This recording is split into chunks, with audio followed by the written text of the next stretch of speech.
కవితను సిబిఐ కూడా అరెస్ట్ చేసిందట ఆఖరికి.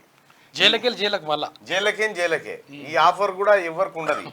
ఎందుకంటే జైలకే గతంలో కూడా సిబిఐ ఈడాబే అన్నాడు కదా, వాళ్ళు బే అనేదే పట్టుకున్నట్టు ఈ మమ్మల్ని అంటాడరా అన్నట్టుగా అలా బిడ్డని ఈడోడు అరెస్ట్ చేసుకపోయి లోపటైతే ఎవరక మీరైతే మరి మేమేటి పోవాలరా, మా సంస్థకు చెడ పేరు రాదా అని ఆయనతో వాళ్ళు కూడా దిగి సిబిఐ వాళ్ళు కూడా పట్టుకొని పోయి అరెస్ట్ చేసి లోపటేసారు.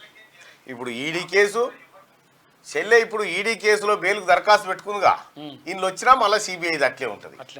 మళ్ళీ సిబిఐ కస్టడీ, మళ్ళీ సిబిఐ వ్యవహారము, CBI charge sheet, CBI counter, మన్ను మశానం, ఇది అయ్యే వరకల్లా ఇతరక్క జల్లెన్లు పండుగ అయిపోతుంది.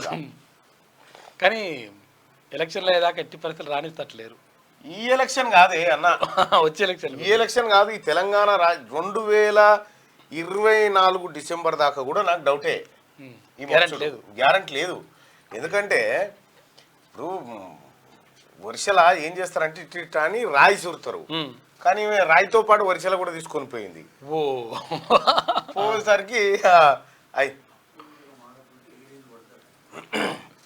చూడు అప్రూవర్గా మారకపోతే 7 ఏళ్ళు శిక్ష పడుతుందట.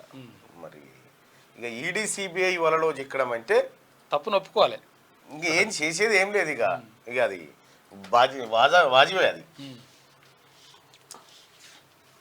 కానీ మీ నాయన గిట్ల తొంగి చూడు వస్తలేడు చూడమ్మా కవితమ్మ, ఆయనకు కూడా అర్థమైనట్టు పోరి చేసే ఉంటది, అవలా పోరి చెప్తిని లేదని ఆయనకు కూడా ఉంటది మనసులో, పెద్ద మనిషి.